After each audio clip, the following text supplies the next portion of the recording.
everyone to Berlin, Germany and the LEC Super Week. It is day 2 and 1 down, 3 left to go in the race for playoffs. Astralis, Excel and Vitality, they are the ones left standing. Only one of them will make it to the end of the week. We'll give you all of the latest updates in today's Ready Check and of course look at the fight for the top 4 as well. I'm Sjokz and I'm joined by Trouble and by Ender. Hello you both. Hello. What's up? I went for a throwback today. Check it out. My Madrid t-shirt from 2018 Summer Finals. You were talking about it yesterday. So oh, Ender, amazing. It's bringing back so many memories. It's making me a little sad because I really want everything to go back to normal, you know. But regardless, those are some very, very warm memories. Super happy to have you here. Did you sleep a bit more, Ender? I slept more than 0 seconds last night. So no, I'm all ready to go. We're 2 coffees in today. So energy, it's ramping up. And we've got some good games such as Sjokz versus G2, where maybe the underdogs G2 can finally take a win. Let's see, indeed. So let's talk about the standings, because yesterday we saw Astralis eliminate SK from the playoffs, while Rogue secured their spot in the upper bracket alongside the Mad Lions. So Mad Lions and Rogue in the top 4. But one of the standout games yesterday, to me, has been G2 versus the Mad Lions, Ender. Oh, absolutely. I mean, this game from like the first 15 minutes in particular was just executed at such a high level. Like we had fights all over the place, individually, mechanically. Players just absolutely pushing their champions to limits. Yanko's tower diving here. Elyoya, I think, actually killed them off with the smoke screen at the end. But really, the game came down to how Caps and Wonder in particular destroyed Mad Lions on the side lane. No, this is sending me to like 2019, 2018 even, with Perks in the mid lane, flashbacks of G2 just crushing you by playing in those side lanes. And it was those 2 players that really just blew the game wide open, apart from Reckless and just stomping in the team fights. Yeah, but Caps was better than Perks in this game, in my opinion. Bold statement. Well, sorry, I'm sorry. No pun intended, but he was absolutely fantastic on that Twisted Fate. He played it to absolute perfection. I think at some point the game was like 16 kills in, and Caps had been a part of 15 of them, because the other one, he just couldn't get there in time. So he tried. Absolutely fantastic. And also, like, you know, the spawns for me where it's like, Reckless gonna play Kalista. Well, apparently he can. Yeah, I think what this showed yesterday, aside from Caps also, is the fact that G2 really seemed to have turned it on in the last couple of weeks. On course for those playoffs. We also saw play, of course, on 11.15. We talked about the buffs and the possible mages we would see, and we saw a lot of Syndra. Trouble. Yeah, absolutely. I feel like Seraphine, Sona, Karma have left sort of a void for the AP bottom lanes, and especially with the likes of Viego, the Zinza, all these ADs, the Yone, the Yasuo showing up in the mid lane. You need some AP damage somewhere. The Ziggs showed up with a recent buff, and now the Syndra as well, with less mana needed on her Q, so you can permanently spam, and with the likes of a Tam Kent and a Thresh possibly in lane, she also managed to stay safe as well.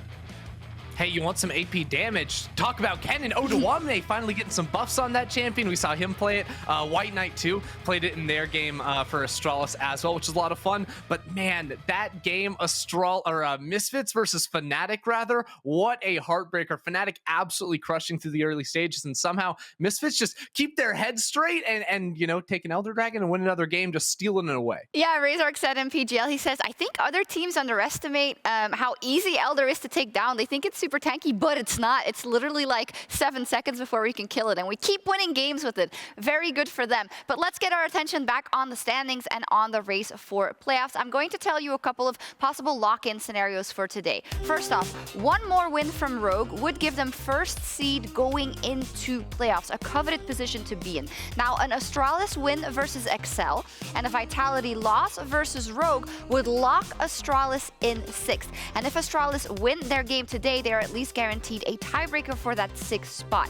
When it comes to the top 4, Misfits have multiple scenarios in which they can lock the top 4, but they of course need to start by winning these games. It is a bit complicated to explain, but I can refer you to the Foldy sheet. You can find it also at LOL Esports Stats on Twitter. If you follow them, if you check out the account, you can find the link for the Foldy sheet, and that should help you out in terms of determining who's going to make it as Can we make it much more simple? You need to win, guys. Just to win. go to playoffs. Just win. Yeah, Rather just win, Oh, exactly. that makes sense. That does make sense. I mean, we could run down everything, but I'd rather hear my analysts talk about it. Let's talk about who gets the last playoff spot. Only one spot to go and 2 days of games. Now, also important, due to the tiebreaker rules, Vitality, they can't lose a game if they want to make it to the playoffs. This is the games that they have still left to play. Trouble, who are you giving it to? I know you're a big Excel fan. I'm but going to ignore the strength of schedule. I'm going to ignore which teams they have to play against because Excel has to go through Astralis. Fair enough. They're in the same running, but they also have to go through G2. You can't ignore. What is this? Okay, I'm not ignoring. Okay, fair enough. I'm on the hype train as well. I sold some tickets to Quickshot as well. He bought some tickets. Now the train, he said yesterday, was a little bit derailing, but ultimately, I think I have to resort back to Astralis. They look like the superior team to take it all. Their strength of schedule looks much easier. All they have to do is pretty much win their games. They don't have to rely on anyone else to take the last playoff spot. Yeah, just win their games. It's easy, man. You can't go selling things to Quickshot. He'll buy whatever you put in front of him. Okay, Trouble. That's some advice. Yeah, you got to use that power wisely. I wanted to get rid of the tickets, man. Yeah. Yeah, because no one should be on the Excel hype train. Look, I think a lot of the roster changes they made were very good. I love seeing Markoon and Advian in the roster, but at the end of the day, Astralis has been the most consistent team. I thought Vitality could maybe do it, but coming into these last 2 days, Astralis has not lost yet to a team underneath them in the standings. And I just feel like they have their heads on the right way in order to win these games later on. They're going to punish you for your mistakes, and Vitality have to play Rogue today. Like, I don't know. It's just not going to happen for either of those two teams. Astralis did the work early on in the season, and they're being rewarded for it now. Yeah, it will be very difficult. It will be very difficult for Vitality. But speaking of Astralis, earlier this week, a very mysterious guest joined us on the Euphoria podcast and shared some insight on the race for playoffs and Astralis. Hey, Dracos. Yeah. I hope we have a good guest today. I really want a star player. Yeah, a star player would be really good, Cage. There's no guest like Reckless. There's no guest like Reckless. There's no guest like Reckless. There's no guest like Reckless. There's no guest like Reckless. But I think for a team like Astralis, it might be that they're so used to this position and maybe they don't care. They're happy with almost nothing in their lives. So being under their tier 2s and chilling is like their comfort zone maybe even. And they never tilt and they just keep on fighting until the Nexus falls. And then they get these crazy games where they make a comeback. I think for the other teams, you cannot say the same thing because maybe they expect more from themselves or maybe they just don't want to play out this losing game. And I think maybe for Astralis, that's like what they're most used to. Yeah, and I think the mental side's interesting because teams, like you just said, there's some teams who are under their tier 2s might just force a play. It's like, okay, the game's lost. Let's just fight this Drake, see what happens. They get ace, game's over. Whereas some teams will be like, yeah, it's fine. We can give it up. Just wait for them to make a mistake. Wait for them to overpush. Wait for this guy to grief it or something, or them to dive us, you know. And then they just find fights and they just find their way back in. And maybe that's why they don't beat the higher end teams because the higher end teams don't make the mistakes to give them a way back into the game. But against the lower end teams, maybe they make the mistake. And then when they do make the mistake, they're ready because they aren't tilted and they aren't giving up yet. And I think that's, a big reason why I think they'll make it is just the mental portion of this is so important in a super week where one win or one lose can decide your entire season. Yeah, and the biggest person on Astralis who I think of who doesn't tilt is Magic Felix. I mean, you've probably played with him in solo queue. That guy, if you're down every single tower in the game and they have every single Drake, Soul, Baron, everything, he will not give up. And it's a good I've heard more pros complain about him refusing to surrender than I've heard praise him for his like winning mentality. A lot of people want out. Sometimes when the game is absolutely lost, you know, some pros are like, come on, like this is really not winnable. But he stays strong. I mean, he was top 5 accounts in the top 10 in solo queue, and I think mental also plays a big factor in solo queue as well as competitive. So. I love how Gabriel talked specifically about Magic Felix because he's one of the names that I'm just about to mention, but these are basically the 3 teams still in the running to make playoffs. And in my personal opinion, these are the 3 stars that can push one of these teams forward. First of all, came all the way from the NLC, the Fnatic Rising roster to the Fnatic roster that went to Worlds last year. A player raw diamond to have in a team. 5 challenger accounts, 5 different roles. He knows anything and everything when it comes to the Rift. The untiltable, the calm before the storm. Used to be known as an amazing Mage player on the likes of the Azir and the Victor, but ever since he has stepped into this Astralis lineup, he has also stepped up. The one performance that comes to mind this season is his Sylas game versus Misfits that you can see right now. That one call that turned the entire game around, the TP into the enemy base all alone. He takes down 2 players, he takes down 2 Nexus towers, and the Nexus itself. Add the pop-off factor into his resume. Now, I know that if I talk any more about Markoon this season, I might as well get his name somewhere tattooed on me. But yeah, jokes aside, this is another NLC boy with an amazing showing in this spring's EU Masters Finals that was very recently promoted to the LEC team of Excel. After the addition of Markoon, the Excel roster has looked much stronger, like a real contender for playoffs. His early proactivity and aggressive playstyle have given confidence to the entire team to play the game on their own terms. He's not afraid to take the coin flip, the 50-50 engages, because as he has previously said himself, if you int enough engages, you eventually get them right. And in the game versus Vitality, he got them just right.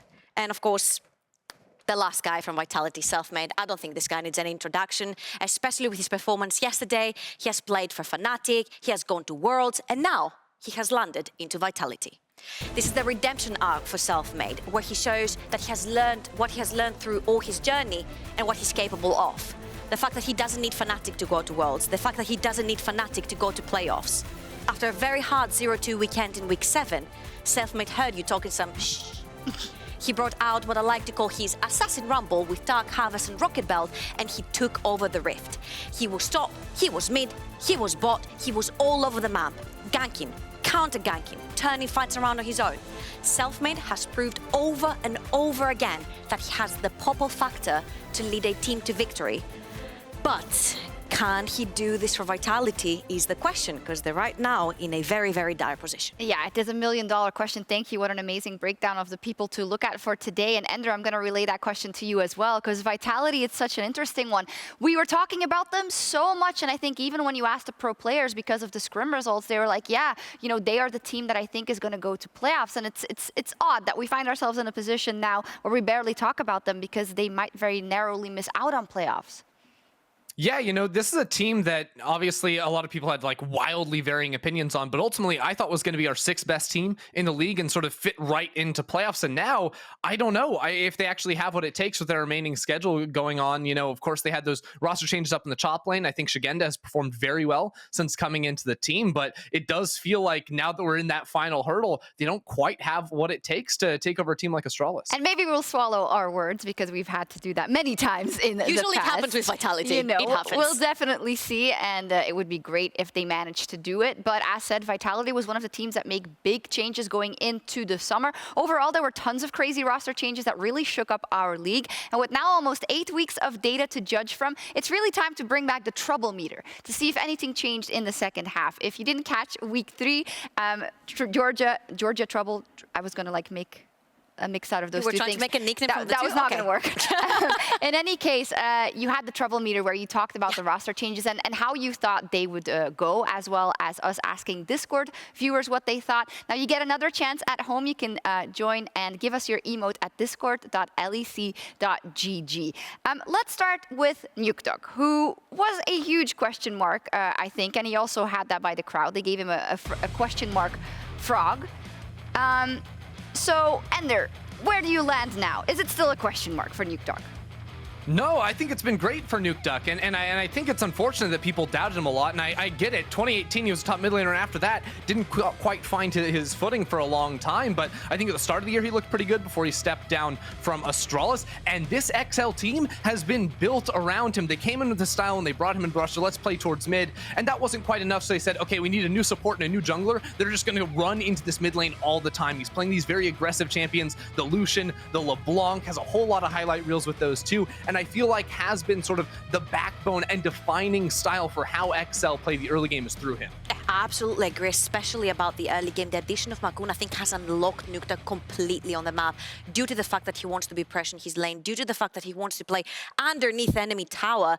I think the concoction of the two has really helped XL, you know, exceed their expectations for this split. And I know he received a lot of flack for coming in. I think part of that had to be that Chocolate came in with a really hype train as well. But I think overall, as a veteran coming into the team, he had a lot to prove, and he has proven that. So I'm going to take it from the Frog all the way to the Fiora this time. To the Fiora, awesome. We're going to catch up on the crowd vote later, and now also talk about, something we touched on just a bit ago, self-made, leader, the changes coming into Vitality as a whole. Just to say, the crowd said Fiora, they thought super Pog.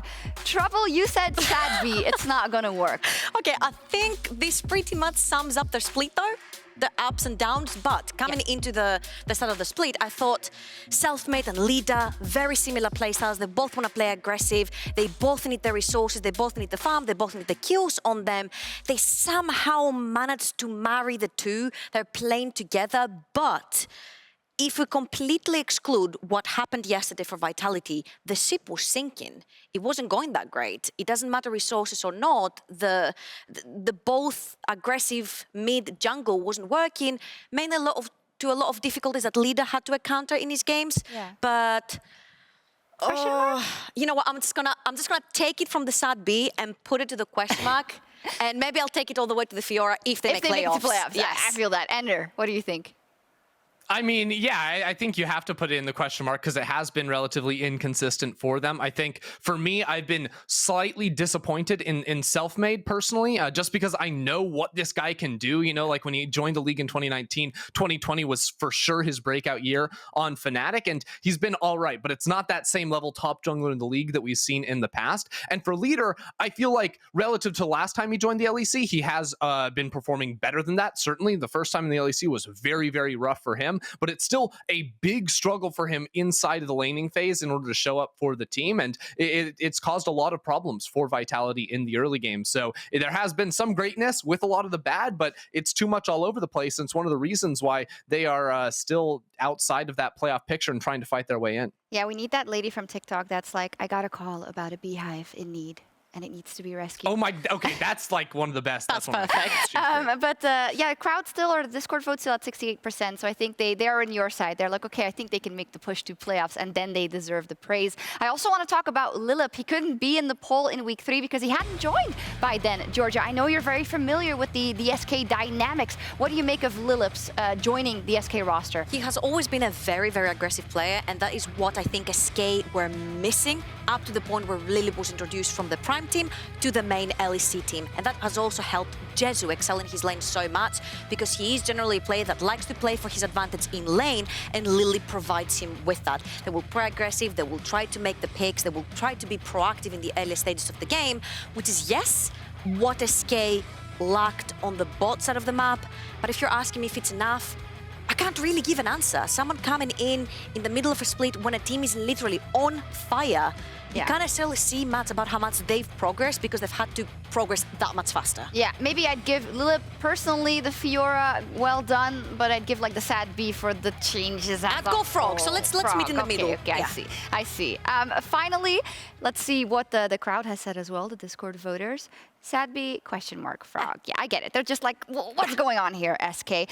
Finally, let's talk about Bwipo. I think this was, Ender, one of the changes that shocked everyone the most. It was Fiora across the board. Trouble was excited. Discord was excited. Were you excited?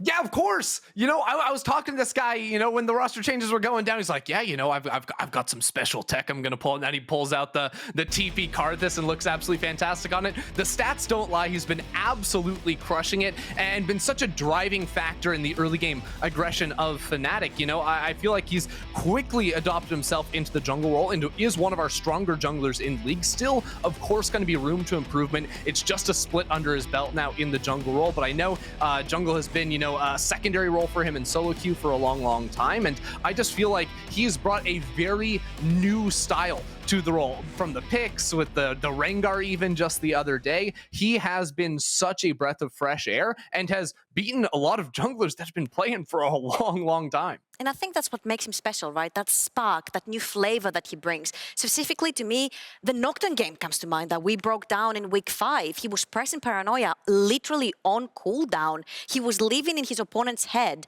rent-free the entire time. It's like, you get darkness, and you get darkness, and you get darkness, and you, Bwipo, get all the way to the Fiora. Yeah, Discord, over 600 people voted for Fiora for Bwipo. So Bwipo has been doing great. Fnatic, not so good in the last couple of weeks. I don't know.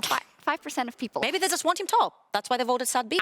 Yeah, that might make sense indeed. But as said, Bwipo and Fnatic, they've struggled, I want to say a fair bit in their last couple of games. Tonight, though, they get a chance to prove themselves as they take on the Mad Lions in our match of the week. Everyone in our team is quarantined, so we cannot see each other. We can't leave the house. We are gonna be playing way better at the end of the split. Now that we are back in office, it's getting better, and we started improving a lot once again. As the reigning champions, you are always looking over your shoulder, watching for who could threaten your title. And Fnatic have their eye on the prize. Feels good to have the trophy when there are people that were hyped, like Hansama, Upset. They were both like super hyped, but in the end, I got it, guys. Definitely feels bad to see other people reach the things you want to, but it's also part of growing as a human. Fnatic came into summer wanting to prove that this lineup is championship material. They want to show Mad Lions who's boss. Well, Ender, I think Fnatic is going to want to prove it triple times over because of the 0-3 they had in the last couple of weeks. It started as maybe they were overconfident, they said as much, but this isn't the form you want to be in right before playoffs if you're Fnatic. I look a little bit different. No, not at all. Fnatic, of course, wants to do a whole lot better. Don't know what Laure's doing on the screen. But honestly, like even their game yesterday, Fnatic were absolutely crushing for so much of it. So I don't think like this is some kind of a big slump for Fnatic and we should start getting worried for the team. This is going to be an exceptionally difficult game for them and one that they're going to be challenged up against the Mad Lions, but it'll also be a good one to prove themselves in because I feel like Mad Lions for me was the strongest team fighting team in the LEC during the spring split, and now in summer Fnatic has proven themselves as always wanting to fight, and they've been so good at it too. So it is going to be a very bloody mean by all regards, and I'm just excited to see what happens. Oh, me as well. As we look at the schedule, I just also want to remind the Fnatic faithful that Fnatic is not locked in the top 4 necessarily yet, and they need to win and also want G2 and Misfits to lose any game that they end up playing. So you know, if you end up in that lower bracket, it's not a good time usually. I also want to put the attention trouble on Astralis versus Exile. Now, this is going to be, the single most important game when it comes to playoff listings. Absolutely. I think these are the two probably most highly contenders of teams to take that final spot just because they're also even on their score. And beating each other would make a huge statement, taking that 1 point above. Excel have what it takes. Astralis also have what it takes. I think it's going to be very bloodthirsty. It's going to be a great game. If you're wondering which games to watch today, definitely tune in for that one. And now, as for our first game, SK are looking to play spoiler in their final games on stage. And earlier, Laure caught up with Treatz to reflect on his summer season.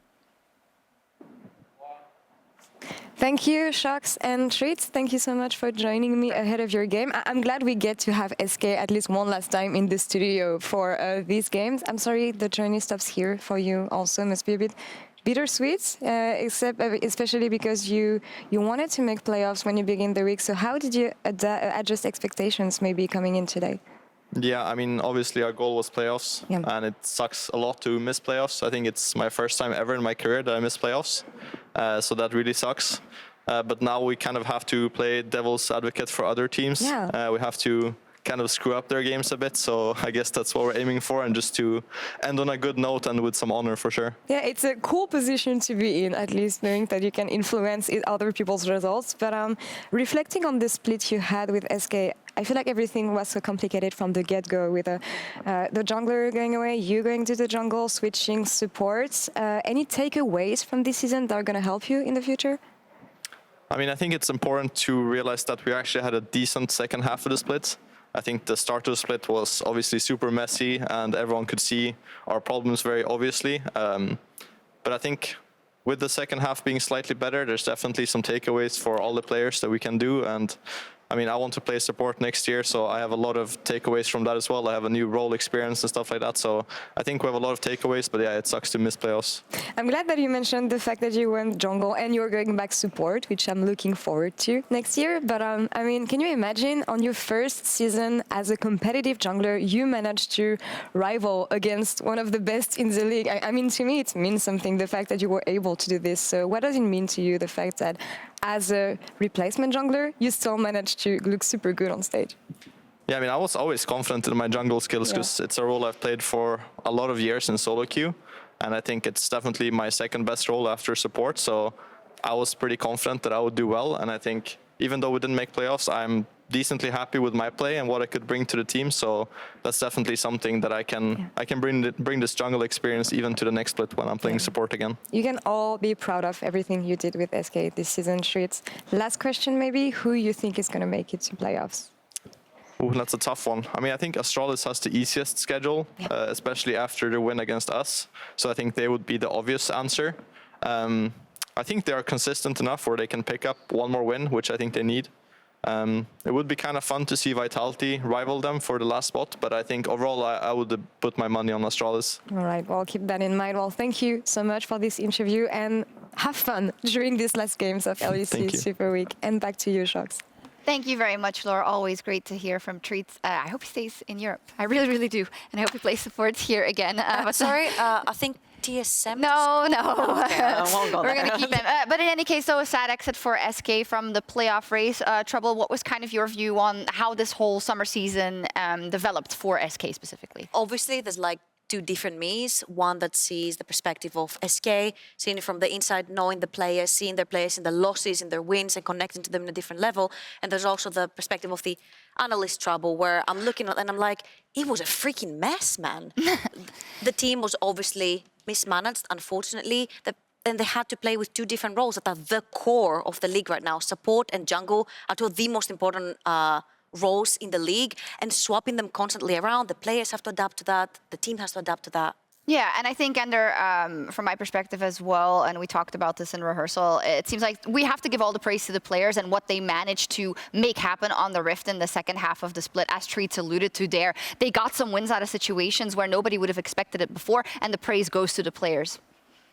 Absolutely. And when you're looking at the players too, I think you have to take the whole year into consideration, because spring split, I don't think a lot of people going into that would have been like, oh yeah, SK, I'm real excited for this roster. You know, there were a lot of fresh faces, you know, players being pulled up from the ERLs, and they absolutely performed. You know, the Jezu Treatz bot lane was absolutely amazing to watch, and how they were able to transition their early games into their later games. Their team fighting was fantastic. I felt like that was sort of the best project that we'd seen. And then with all the changes in the summer season, obviously a mess there, but the individual players even then started showing up, and I think Lilip coming into the roster too was able to find his footing and show a pretty good side. And I think that I'd like to see him back in the LEC next year, and I'm really excited to see Treatz back on support, because he was absolutely phenomenal and one of the best supports in the league in spring. Absolutely was. They're up versus the Misfits, and before we get to that game, we do have a quick update. A member of the Misfits team is feeling unwell today. They have all been tested for COVID-19, and the results are negative. But just to be safe, they have decided, along with league officials, to play from their office and minimize any risks. SK will be playing in the backstage rooms in the LEC studio, and the game will be on a delay to protect competitive integrity. That does bring us to the Misfits and their huge win of them yesterday versus Fnatic. A comeback win once again, and now comfortably in the playoffs.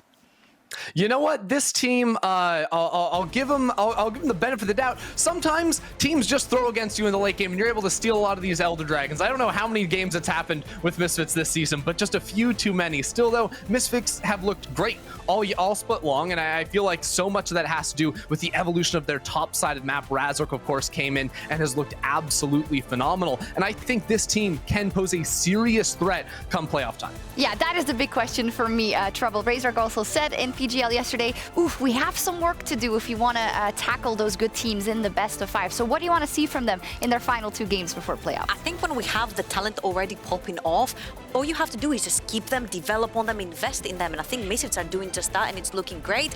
To me, I would make the comparison with Astralis, where I'm like, oh, Misfits just look like a better iteration of Astralis, because they pop off much more often, and they have a little bit better macro than Astralis does. So if they do work on that, they have the assets. They can, I mean, probably the sky's the limit. Yeah, definitely. And they love that Elder Drake, right? They're just waiting for the enemy to let it spawn. They seem to be winning every time with this. Then they win every single game. Let's take a look at Misfits versus SK, because Misfits have their eyes set on a top 4 seed going into the playoffs, and they can take a huge step towards that with a win versus SK. Let's see what happens.